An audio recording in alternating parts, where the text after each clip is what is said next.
Señal directa. 33 años de la Federación de Estudiantes Universitarios en la Universidad de Guadalajara. ¿Cuáles han sido los logros? ¿Cuáles son los retos a futuro? Nosotros agradecemos el que nos acompaña aquí en el estudio. Zoe García, presidenta de la FEU. Bienvenida. Bueno, muchísimas gracias por el espacio para platicar del aniversario que vivimos el día de ayer, ¿no? Así es. Y por cierto, hasta sí, ya ronquísima. ¿Gritó de más o le puso mucho hielo? Las dos cosas. No, sí, con mucha, pues la emoción, ¿no? De 33 años de historia, de vida de nuestra organización. O sea, tenemos poco tiempo. ¿Cómo podemos sintetizar 33 años de vida de la Federación? Difícilmente, pero miren, les platico un poquito de lo que pasó ayer en la Sala Plácido Domingo, ¿no? Porque decidimos utilizar este recinto tan bonito y emblemático en nuestra universidad, ¿no? Para poder festejar nuestro 33 aniversario. Y más que un festejo, hicimos un recuento, ¿no? Hicimos una reflexión atendiendo, ¿no? Del cómo cada generación ha tenido una serie de retos. Todo salió de una idea que estábamos platicando con varios amigos en una mesa y dijimos, a ver, ¿qué pasaba en el mundo cuando se creó la FEU? ¿No? Porque la FEU sabemos que atendió una serie de demandas de democratización, de cese a la violencia, dentro del hacer política en el estudiantado, ¿no? Y a raíz de muchas cosas que se iban generando en torno a las dinámicas estudiantiles en el país, ¿no? Pero, ¿qué pasaba internacionalmente? En el 89 cae el muro de Berlín, ¿no? Después empieza el neoliberalismo, el socialismo realmente existente lo vence el capitalismo, ¿no? Entonces, todas esas configuraciones que pasaron en el mundo, yo les decía a mis amigos y a mis amigas, es que todo se relaciona con, todo tiene un impacto en el imaginario de las personas y eso hace que actuemos de distintas maneras y eso hace que en las naciones sucedan cosas, ¿no? Porque hablábamos también de la democratización del país, llegamos al año 2000, al sexenio de Vicente Fox, donde hay un cambio, ¿no? de gobierno, pero eso pues tampoco significó que cambiara el rumbo de una nación, de la nación, nada más, ¿no? Entonces, en el 2006, Felipe Calderón, la guerra contra el narco, eso hizo que la FEU se movilizara para visibilizar y decir y exigir un alto a la brutalidad, ¿no? Entonces, fue un recuento, porque digo, eso es hablando de la historia, ¿no? ¿Qué ha pasado en 33 años de la FEU? Pues hemos tenido 11 presidentes, una presidenta, ¿no? Y obviamente pues muchos proyectos, hablamos de cultura libre, de las manifestaciones, las movilizaciones, y más bien, ¿por dónde empezar?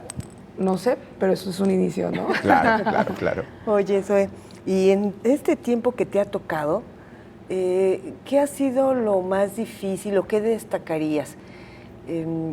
¿Cuántas movilizaciones, por ejemplo? Porque cuando uno se moviliza es para hacer una exigencia, pedir justicia, no sé. ¿Qué te ha costado más trabajo? De la presidencia. Es que yo creo que lo dividiría a lo mejor en dos rubros. El primero es hacer política o sea, quitarle el rollo machista y misógino a lo político, ¿no? O sea, como aprender a hacer política como, a lo mejor puede sonar medio estereotipante, pero no es así, sino que las mujeres hacemos política distinto, ¿no? Entonces es saber, es aprender y es aplicar cosas que antes nunca se habían hecho y claro, cuando rompes algo del status quo, pues hay resistencias, ¿no? ¿Cómo qué? Claro. Sin duda. Pues como para dar, no daría un ejemplo puntual, pero más bien algo como general. Hay cosas que suceden sistemáticamente en la organización, ¿no? O sea, procesos que tenemos. Pero cuando te pones a pensar o filosofar de que estos procesos, ¿por qué son así? O sea, ¿quién los creó? ¿Por qué tengo que hablar yo de una manera? Porque me decían, es que tienes que hablar con los hombres así y también con las mujeres, te tienes que ver así. Más fuerte, más... ¿Y ¿Por dices, qué? no, yo soy Zoe, ¿por qué le tengo que ¿Por ver qué? así, no? ¿No? ¿Por qué no puedo hacerlo desde la sensibilidad? Pero luego lo haces desde la sensibilidad y eres débil, ¿no? O sea, como este tipo de cosas que sin duda son un común denominador en el quehacer político, pues sí es complejo decir, se hace así, yo no lo voy a hacer, es prácticamente como ir experimentando, porque en el imaginario de las mujeres, pues, ¿quién nos enseña a hacer política? Si no hay muchas mujeres que lo hayan, o sea, por ejemplo, no había habido una presidenta de la FEU. Claro. Entonces, ¿a quién yo le puedo pedir consejos como presidenta mujer de la FEU, no? Ese como en el primer sentido. El otro reto es los retos de nuestra generación, que justo es la parte de lo que estamos hablando, ¿no? Nuestra generación es esa generación que vivió, se desarrolló en la guerra contra el narco, lo hemos hablado muchas veces. Y obviamente eso ha generado que nuestra normalidad sea y haya sido crecer con noticias de asesinatos, de desapariciones, de pura violencia. O sea, con eso hemos crecido esta generación. Entonces, sin duda que todas las personas que ahorita estudiamos, somos estudiantes de la Universidad de Guadalajara de 15 a 24, 23 años en promedio, pues tenemos que aprender y tenemos que luchar por vivir en un país donde pueda ser a lo mejor como lo vivieron ustedes, dejar la puerta abierta de tu casa, ¿no? Que los chicos y las chicas puedan jugar fútbol en la calle y eso no genere preocupaciones a los papás. Entonces, nuestra generación busca eso, nuestra generación... ¿Sí, todo bien? Es que digo, nos dijo viejos. Ya, nos dijo. Como ustedes podían jugar en la calle. Sí, es Pero que sí es cierto. es cierto. Es que es cierto, no está mintiendo. Y sí es cierto, si estamos viejos. Jugábamos Ollita al avión y todo eso. Y ahorita ya uno como papá te da pavor que tu hijo vaya a la escuela, Zoe. Da pavor porque uno dice, ¿regresará o no regresará? ¿O llegará a la escuela o no llegará? Precisamente por lo que señalas, por tanta inseguridad que había. Antes también. Pero hoy está imparable, me parece. Los datos ahí están. Entonces, yo creo que nuestra generación le toca alzar la voz por eso, decir que nuestra normalidad no es normal. Claro. Y que tenemos muchísimo que hacer, ¿no? Que no podemos estar o quedarnos perplejos ante todo lo que pasa en el mundo, del genocidio contra Palestina y todo lo que sucede. Estamos obligados a parar la destrucción planetaria porque, pues, no va a haber planeta en el que podamos seguir viviendo en las siguientes generaciones. Entonces, lo que llamamos nosotras y nosotros en este 33 aniversario de la FEU es que todo ese camino que hemos recorrido nos da la formación y el aprendizaje para poder decir hasta aquí con estas dinámicas, y nuestra generación tiene que reaprender, rehacer y construir y transformar lo que sigue. Zoe, en esa tendencia que tú citabas a estereotipar, siempre se ha clasificado de alguna manera, tal vez hasta injusta, al joven, en cualquier época, pero más en estos tiempos. Porque ahora más bien la generación no les de bajan cristal. De la generación de cristal, del que no quiere trabajar, el que no quiere hacer una vida, porque se sigue pensando que hacer una vida en serio tiene que ser bajo un esquema tradicional, etcétera, etcétera.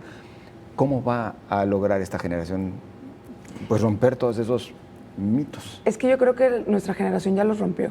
O sea, yo veo en las personas de mi generación personas con muchísima sensibilidad, o sea, que sienten las causas, que creen en las cosas, ¿no? O sea, yo no digo que no haya personas de otras generaciones que crean en causas y luchen, ¿no? Pero sí, nuestra generación tiene muchas particularidades, ¿no? Desde su origen, o sea, somos también la generación hipertecnologizada, y eso, así como es positivo, también trae otros problemas, ¿no? Claro. Que tenemos que, como dicen muchas personas, tenemos que humanizar a la vez que también sigue avanzando el proceso o el progreso tecnológico. Entonces, a mí me parece que hay muchas cosas que tiene mi generación que antes no se tenía, que sabemos que no debemos ser fuertes, o sea, que como todo este estilo de hablar de la salud mental, ¿no? Por ejemplo, que antes no se hablaba, de no soportar más cosas, de no callarnos, todo lo que pasó con el Me Too, el Ni Una Menos, todo el movimiento de las mujeres, creo que sí ha impregnado a mi generación con características e ideas distintas a lo que ya estaba establecido. Creo que sí nos falta amalgamar y organizarnos, articularnos como juventudes, porque de repente estamos segmentados, ¿no? O sea, como a las juventudes que nos gusta esto, los que son ecologistas, los que son luchadores de esto, los que... entonces, me parece que nos falta articular, y es el llamado que queremos hacer como organización. Que si queremos de verdad poder seguir habitando este mundo, vivirlo o aspirar a una vida digna, libre de violencias, donde podamos tener servicios públicos de calidad, donde podamos soñar y aspirar a realizarnos como personas y seguir existiendo, tenemos que articularnos. Es lo que queremos hacer con el llamado sí a los estudiantes y las estudiantes de la Universidad de Guadalajara, pero también con todas las juventudes de Jalisco, de México y, ¿por qué no?, del mundo.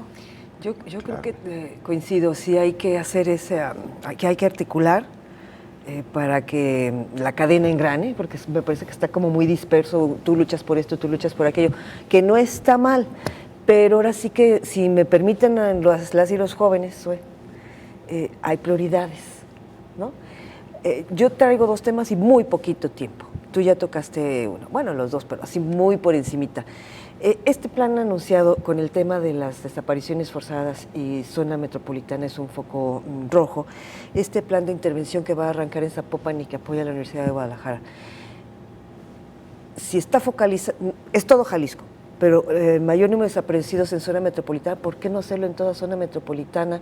Si los senderos seguros se hicieron en toda zona metropolitana de Guadalajara, no nada más en Zapopan, que dice la FEU, la presidenta. No, creo que tenemos que ponernos a revisar muy puntualmente cómo va a ser el plan de ejecución. O sea, a mí sí me parece que, bueno, hablando en las políticas públicas, pues a lo mejor en los inicios tiene que comenzar en donde se necesita más, y donde se necesite más es donde hay indicadores que así lo afirmen, ¿no? O sea, aquí sucede más, entonces, ¿cuál es el problema? Que me parece que seguramente lo tienen muy bien identificado, pero hay también muchas omisiones, ¿no?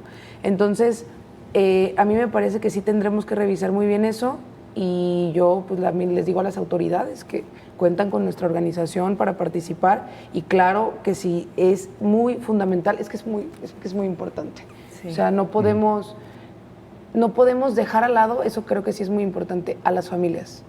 Claro. O sea, las familias tenemos que revisar si están bien integradas y si están involucradas en lo que están, pues está en este plan que se está articulando, porque si no están las familias, yo creo que nada está sólido. Están los colectivos en el plan, pero hablando de esa articulación y de problema tan grave, digo, es que es todo Jalisco, pero si van a empezar en un municipio, por lo menos que sea zona metropolitana, o por qué dejar fuera Tlajomulco. Sí, claro. Si tiene 2 ciudades, 2 colonias. Es un problema gravísimo. Tremendo. O sea, la diferencia es una colonia entre Tlajomulco y Zapopan. Entonces, bueno, ahí te la dejo de tarea porque a mí me inquieta de la gravedad del problema. José Ángel, perdón, te interrumpí, me metí. Mencionabas 2 puntos, te falta el otro. Palestina, porque lo señaló. Sí. ¿No crees que hace falta, lo has hecho bien, pero levantar más la voz en torno a ese tema?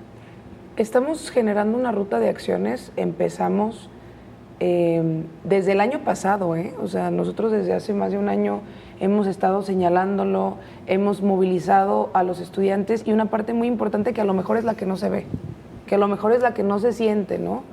Pero nosotros estamos haciendo un trabajo de politización interna en la universidad con los chavos, porque de verdad o no saben qué está sucediendo o no les importa.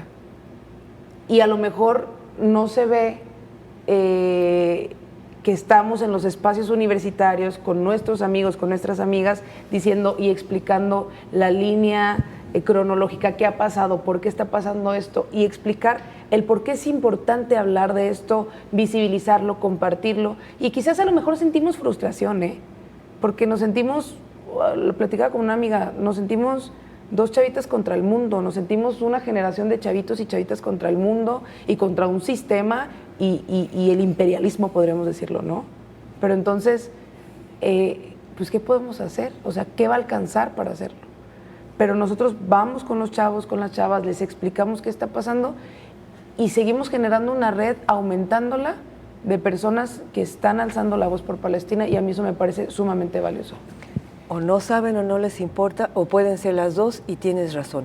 No saben porque los medios de comunicación que tienen dueños, nombre y apellido, no les informan una parte del genocidio. Es más, todavía le siguen llamando guerra. Sí, claro. Cuando sabemos que es genocidio. Y no porque lo digamos, o sea, ya una corte internacional le dijo, es genocidio. Entonces no traen esa información. Y si la conocen, pues no hay empatía. Entonces las dos es gravísimo. Pues temas nos faltaron de abordar muchísimos, así que eso tiene que venir más seguido a visitar. Por favor. Sí, invítenme más. Muy bien. Muchísimas gracias. No, muchísimas gracias por y felicidades a la Federación de Estudiantes Universitarios por estos primeros 33 años. 33, y vamos por más. Claro que sí. Muchas gracias por el espacio.